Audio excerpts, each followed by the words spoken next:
Hallelujah. हमारे प्रभु यीशु मसीह के नाम में आपको शुभकामनाएं। अच्छे हो ना? परमेश्वर की आशीष का अनुभव कर रहे हो ना?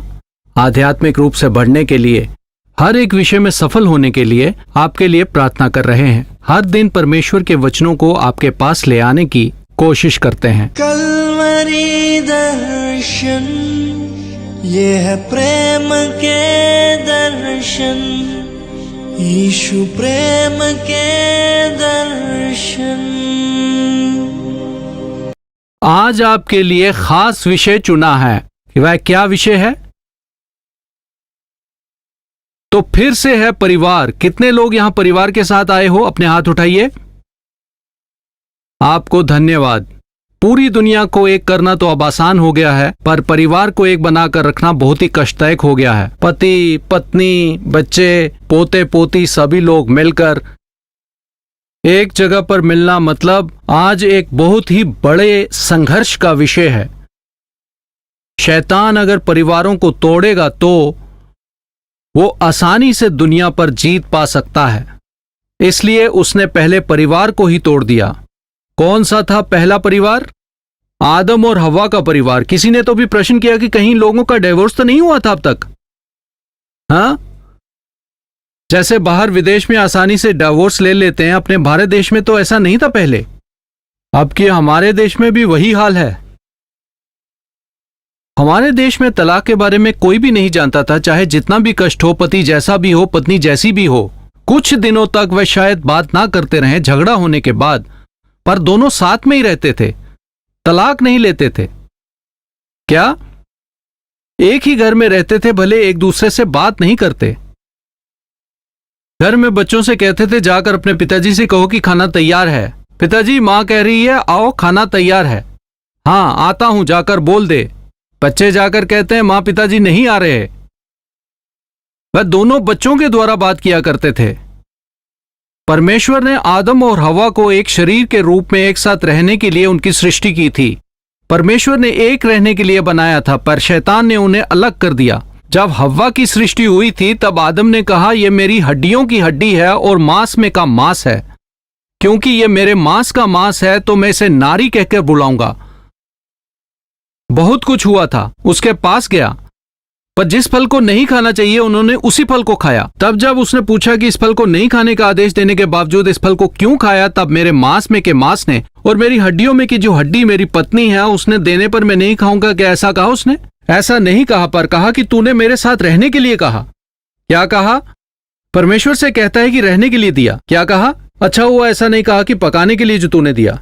हाँ, मेरे साथ रहने के लिए जिस स्त्री को तूने दिया उस स्त्री ने मुझसे कहा और मैंने खाया।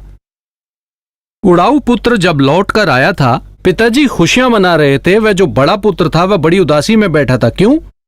जिसने सारा पैसा अय्याशी में उड़ा दिया, तेरे पैसों को लूट कर यहां से लेकर गया था, वह तेरा पुत्र जब लौट आया था। वहां क्या कहता है? जब तेरा पुत्र लौट आया तो तेरे पिताजी का बेटा तेरा क्या है? तुम्हारे पिताजी का बेटा तुम्हारे लिए कौन होता है? भाई होता है। मेरा भाई ऐसा नहीं कहा उसने, वह कहता है तेरा पुत्र। तब से लेकर आज तक यही झगड़ा होता रहता है परिवारों में। गुस्सा आ जाए तो बहनों पर, शादी के बाद ये क्या कहते हैं? मायके चले जाएंगे ऐसा कहते हैं। अब तुम्हारा घर कहाँ है? मायका है या ससुराल है? शादी के समय जब पास्टर कहते हैं कि आज के बाद एक दूसरे के ऊपर जब माता पिता की जिम्मेदारी आती है, तब एक दूसरे के अच्छे बुरे समय में, दौलत में, धन में, सुख सुविधाओं में तुम्हारा क्या भाग है? कुछ भी क्यों ना हो, आधा भाग है। बेटी, तू अपने पिता के घर को बाइबल कहती है भूल जा। शादी के बाद भी कई पुरुषों को देखिए, पत्नी घर में कमा कर लाती है तो वो कमाई अपनी माँ को दे देते हैं। पत्नी से सवाल करते हैं कि तुझे क्या जरूरत है, और कहते हैं जाकर माँ से पैसे ले ले। यह बिल्कुल सही नहीं है। पुरुष भी माता पिता को छोड़कर पत्नी के साथ रहना चाहिए। जो पहला स्थान है वह पत्नी को दो। जब ऐसा होगा तभी परिवार में शांति आएगी। आज के दिन में कलीसिया, मसीह की कलीसिया में रहने वाले विश्वासी के जीवन में भी वचन को सिखा रहे हैं, लेकिन गीत सीख रहे हैं, लेकिन प्रार्थना तो करते हैं, लेकिन उनके बीच में एक मन को आने नहीं देता है शैतान। जब भी अगर परिवार के विषय में बोलने लगते हैं तो विषय बदल जाता है। कुछ ऐसे लोग YouTube में अपने वीडियोस बनाकर प्रचलित करने की कोशिश कर रहे हैं। कुछ भाई हैं हाँ, मैं हमेशा परिवार के बारे में ही संदेश देता हूं, वह तो सही है। परिवार के विषय में मैं कुछ ना बोलूं क्यों प्रभु? जब मैं ऐसी प्रार्थना कर रहा था तो प्रभु ने कहा, वास्तव में परमेश्वर का उद्देश्य ही परिवार बनाना है। परमेश्वर के बारे में विचार रखने वाला ही पारिवारिक है। वह हमारे स्वर्गीय पिता हैं और हम सब उसके बच्चे हैं। परिवार एक बहुत ही जरूरी बात है। परिवार एक स्वर्ग का नमूना है। यहां पर परिवार का मतलब प्रभु ने संसार में स्वर्ग का नमूना जो बनाकर रखा है, शैतान वहीं पर मारता है। परिवार में प्रवेश करके पति पत्नी को अलग करके गलत भावना भरकर स्वर्ग समान एक परिवार को वह नरक समान बनाने की कोशिश करता है। कई बार कहते हैं अब काफी हो चुका है, ऐसे बोझ से भरी एक जिंदगी में धकेल देता है। इसलिए हमें शैतान के विचारों को जान लेना होगा और परिवार को खड़ा करना होगा। मेरे पिताजी जब एक डिप्टी इंजीनियर के रूप में कार्यरत थे, उन्होंने मन फिराव नहीं किया था, यीशु को नहीं जानते थे, तरह तरह के शराब पीते थे, ब्रांडी विस्की और क्लब भी जाया करते थे। ऑफिसर के साथ मिलकर आधी रात को घर लौटते थे। उस समय में हमारे घर के पड़ोस में एक चर्च था। एक दिन उस चर्च के पास्टर ने आकर कहा, इंजीनियर जी, हमारे चर्च में एक फंक्शन का आयोजन किया है और चूंकि आप बड़े ओहदे पर हैं, एक इंजीनियर हो, तो आपके हाथों से तोहफा बांटना चाहते हैं। क्या कहा? मेरे पिताजी तैयारी करके वहां पहुंचे। तोहफे बांटने के बाद प्रार्थना करो कहने पर उन्होंने प्रार्थना भी की। तब एक सिगरेट पीने वाले उस वेदी पर चढ़कर प्रार्थना करने लगे थे। मेरे पिताजी बाद में बदल गए, मन फिर आया, उद्धार को पा लिया, सारे पाप मान लिए, नई सृष्टि बन गए। यह सब जानने के बाद फिर से पास्टर हमारे घर आए। मैंने तो आपको कुछ और समझा था, अब आपका परिवर्तन हो गया है, सुना मैंने। शराब आपने छोड़ दी, सिगरेट पीना भी छोड़ दिया। अगर आप जैसे लोग हमारे चर्च आएंगे और गवाही देंगे तो हमारे चर्च के जो शराब पीने वाले लोग या सिगरेट पीने वाले लोग हैं, ताश पत्ती खेलने वाले हैं, वे सभी बदल जाएंगे, ऐसा कहने लगे। चर्च में ऐसे लोग रहने का क्या मतलब है? आपकी कलीसिया में भी ऐसे लोग हैं? अगर हां तो बदलना होगा, लौटते समय ऐसे नहीं बनकर जाना है कि नहीं? कोई तो एक व्यक्ति हॉस्पिटल में जाकर आपको क्या बीमारी है, आपको क्या बीमारी है, आपको क्या बीमारी है, ऐसा पूछ रहा था। सभी अपनी अपनी बीमारियां बता रहे थे। अरे किस तरह का हॉस्पिटल है, यहां सब लोग बीमार हैं, अच्छा हॉस्पिटल नहीं है, ऐसा बोला। हॉस्पिटल में बीमार लोग नहीं होंगे तो क्या स्वस्थ लोग रहेंगे? लेकिन वहां से डिस्चार्ज होने के समय में अगर वही बीमारी साथ लेकर जा रहे हो तो मतलब क्या है? बुरा हॉस्पिटल है। 2 हफ्ते बाद, 3 हफ्ते बाद यूं ही अगर इलाज करवाना पड़ा तो अगर वहां से स्वस्थ होकर निकलते हैं, बीमार तो थे पर स्वस्थ होकर अगर लौटते हैं तो वो एक अच्छा हॉस्पिटल है। कलीसिया भी उसी तरह से, चर्च के सभी लोग 100% पवित्र लोग नहीं होते। पवित्रता के लिए हम तैयार होते हैं, प्रभु की तरह जीने के लिए तैयार होते हैं। कुछ एक विषयों में देखिए, हार्ट अटैक जैसा लगता है। कई ऐसे बुरे विचार भी आते हैं, भले से भला व्यक्ति भी पाप में गिर जाता है, गलतियां करते हैं। जब ऐसे लोग परमेश्वर की उपस्थिति में आते हैं तब वचनों के द्वारा सावधान होकर, वचन द्वारा मार्गदर्शन पाकर, पवित्र आत्मा द्वारा अगुवाई पाकर जब वह मन फिराता है तो वह अच्छी कलीसिया है। पवित्र आत्मा का कार्य जहां होता है, पवित्र आत्मा द्वारा चलाई जाने वाली कलीसिया है। वह कलीसिया का विचार है हर एक को परिपूर्णता के साथ मसीह के आगे खड़ा करने योग्य बनाने की आशा रखते थे पौलुस। आज के दिन के समान बस प्रचार करने निकल गए ऐसे नहीं थे वह। जहां संदेश दिया वहां लोगों को स्थिर करने, जिनके साथ प्रचार किया उन लोगों को मसीह के स्वरूप में लाने के लिए, उनके संदेश को सुनने वाले हर एक के परिपूर्ण बनाकर मसीह के आगे खड़े करने योग्य बनाना मेरी जिम्मेदारी है, ऐसा कहा। प्रचार करते थे, उनके लिए प्रार्थना भी करते थे। इफिसियों की पत्री 3 अध्याय 14 से 19 वचन को मैं पढ़ता हूं। मैं इसी कारण उस पिता के सामने घुटने टेकता हूं जिससे स्वर्ग और पृथ्वी पर हर एक घराने का नाम रखा जाता है, कि वो अपनी महिमा के धन के अनुसार तुम्हें यह दान दे कि तुम उसकी आत्मा से अपने भीतरी मनुष्यत्व में सामर्थ्य पाकर बलवंत होते जाओ और विश्वास के द्वारा मसीह तुम्हारे हृदय में बसे कि तुम प्रेम में जड़ पकड़कर और नेव डालकर सब पवित्र लोगों के साथ भली भांति समझने की शक्ति पाओ कि उसकी चौड़ाई और लंबाई और ऊंचाई और गहराई कितनी है, और मसीह के उस प्रेम को जान सको जो ज्ञान से परे है, कि तुम परमेश्वर की सारी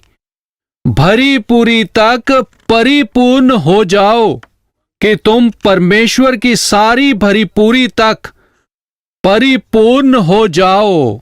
देखिए कैसी प्रार्थना थी वो। देखिए आज के दिनों में हम जैसे पास्टरों को मिलने वाली प्रार्थना विनती को देखिए। बीपी कम हो जाए, थायराइड निकल जाए, डायबिटीज के पेशेंट को चंगा करो, ऐसी विनती आती है।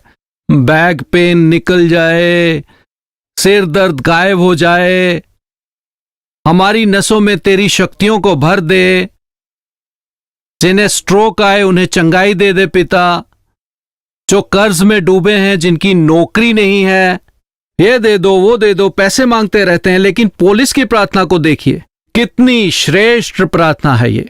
जो प्रार्थना पौलुस करते हैं उसमें सांसारिक विषयों के लिए, कुछ समय की खुशी के लिए जगह नहीं देते हैं। एक ही विषय है, इतने ही वचनों में उन्होंने एक बड़े विषय के बारे में कह दिया, सारे नंबर भी उसके अंदर घुल मिल गए। इफिसियों का 3 अध्याय 15 वचन देखिए, जिससे स्वर्ग और पृथ्वी पर हर एक घराने का नाम रखा जाता है। जिससे स्वर्ग और पृथ्वी पर हर एक घराने का। देखिए घराने के बारे में कितनी चिंता है परमेश्वर को। हर एक परिवार, एक पिता और एक माता, बच्चे या फिर बेटियां, कुछ घर में तो सिर्फ माता पिता ही होते हैं। परिवार का मतलब है जब तक विवाह नहीं हो जाता अपने माता पिता के घर पर ही रहते हैं, और शादी के बाद अपना अलग सा एक परिवार होता है। हर एक परिवार में हम सोचते हैं कि हमारा परिवार है। परमेश्वर जिस परिवार के बारे में कहता है वह कलीसिया को परिवार बनाने के बारे में हमारी तरफ से बड़ी है, तुम्हारी बड़ी है, हमारे पास्टर बड़े हैं, तुम्हारे ज्यादा बड़े हैं, हमारी कलीसिया आत्मिक है, तुम्हारी आत्मिक कलीसिया नहीं है, हमारी कलीसिया में कुर्सी रखे गए हैं, तुम्हारी कलीसिया में नीचे बैठना पड़ता है, हमारी कलीसिया में एसी है, तुम्हारी कलीसिया में वह नहीं है। इस तरह का भेदभाव होता रहता है। हर एक परिवार, जैसे हर एक कलीसिया का सिर कौन है? मसीह है। पास्टर नहीं होते कलीसिया का सिर। कलीसिया का सिर यीशु मसीह है।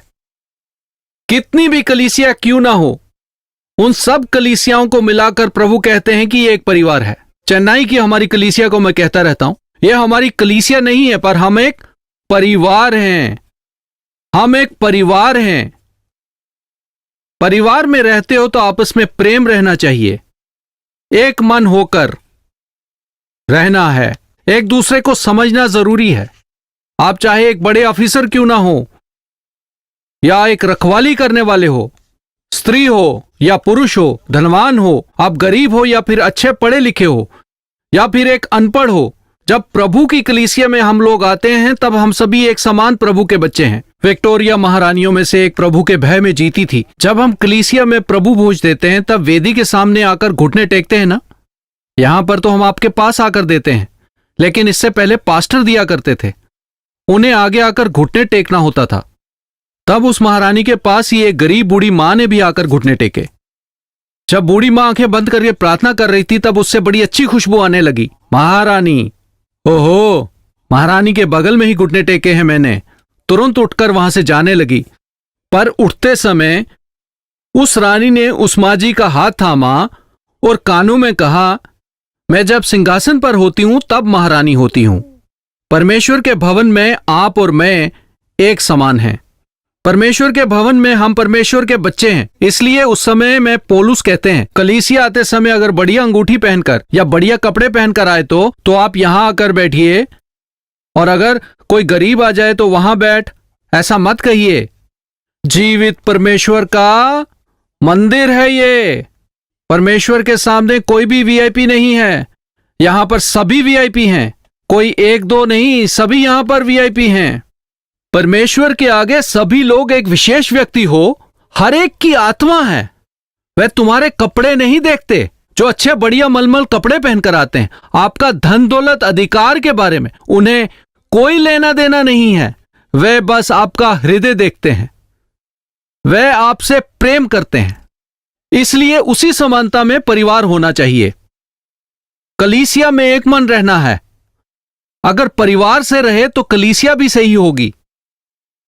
अगर परिवार में एक मन नहीं रहा तो इस तरह के लोग अगर कलीसिया में बैठे रहे तो कलीसिया में एक मन कैसा रहेगा?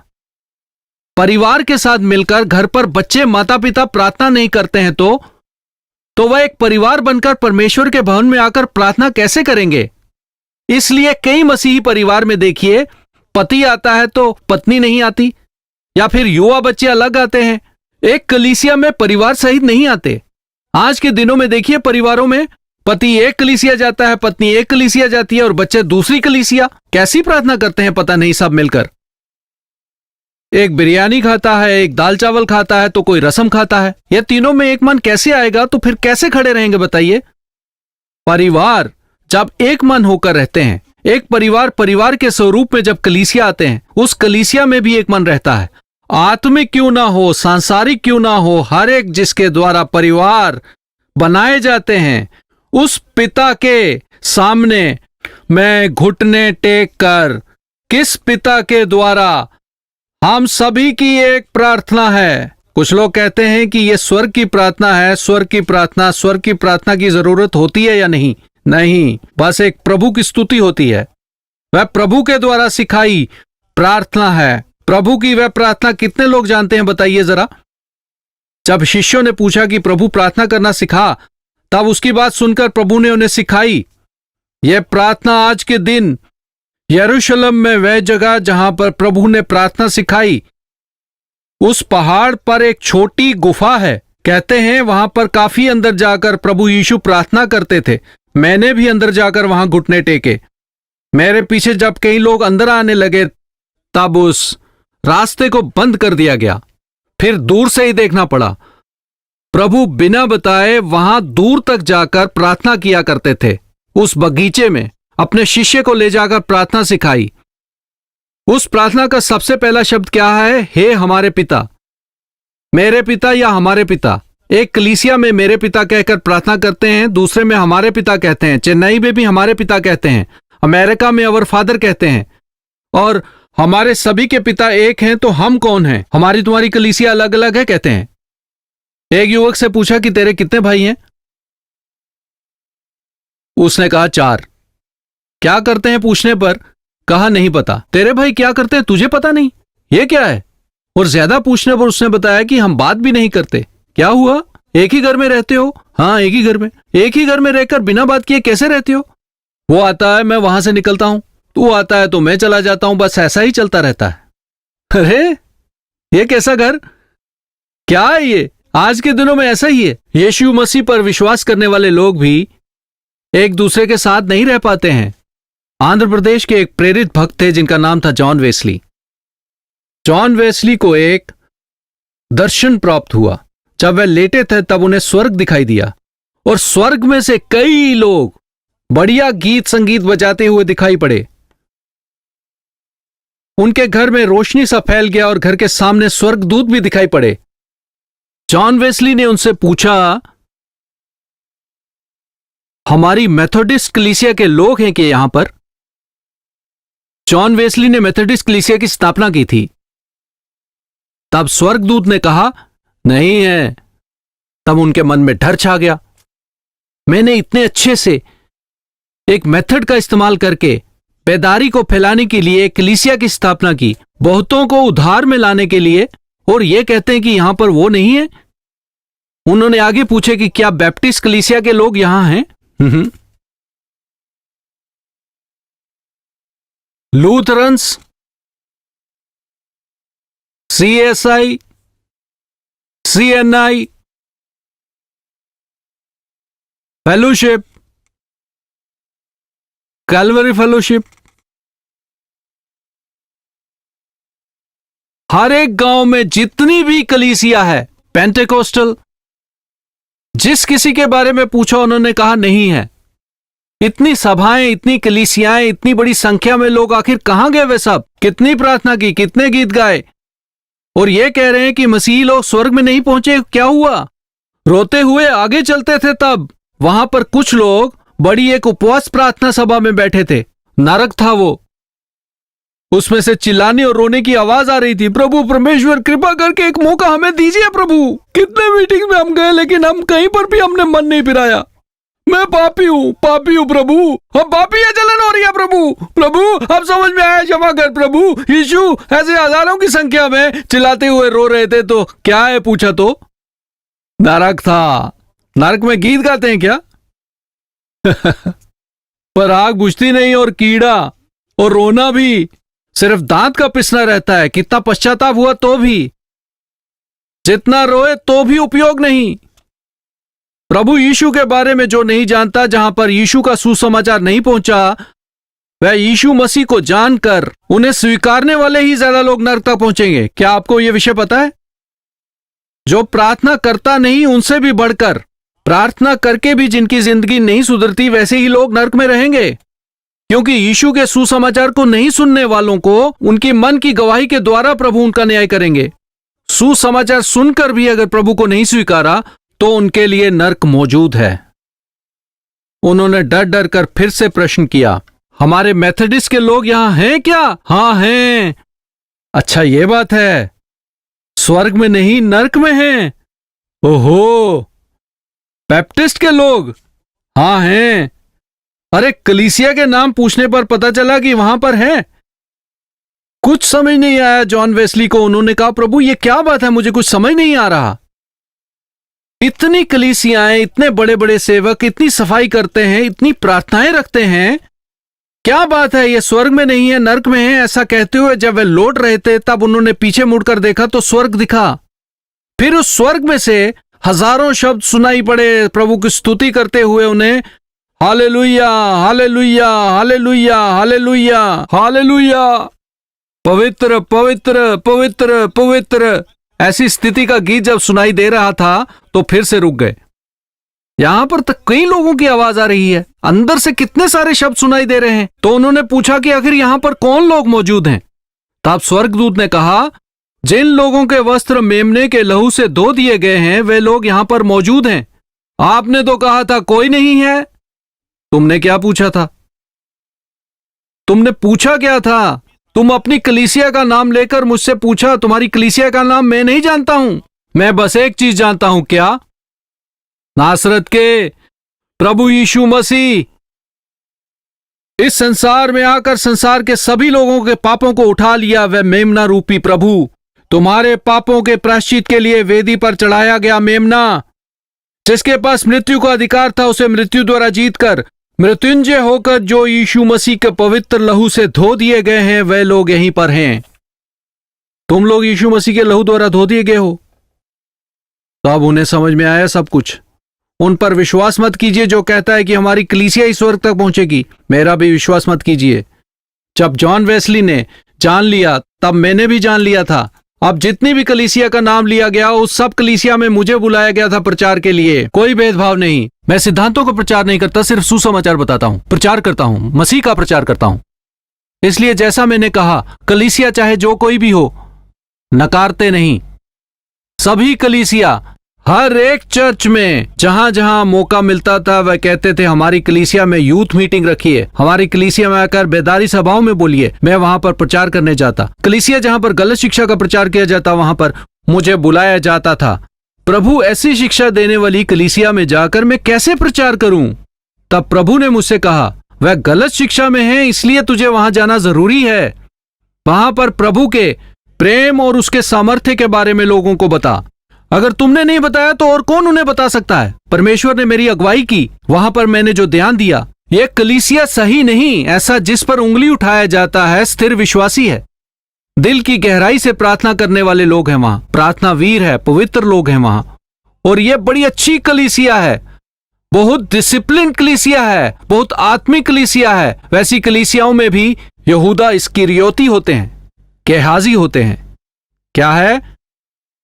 यहूदा इस्करियोती कहां हैं? दुनिया की रखवाली करने वाले यीशु के करीब हैं वे, लेकिन मन नहीं बदला। गेहाजी कहां था? दुगनी आत्मा को पाकर परमेश्वर की आत्मा को पाने वाले अलीशा के साथ था। वह 4 गुना अधिक पवित्र आत्मा की आशा रखने वाला वह व्यक्ति सोना चांदी पर आशा लगा बैठा। इसलिए मन कलीसिया में नहीं बदलता। कलीसिया में बैठने से हम नहीं बदलेंगे।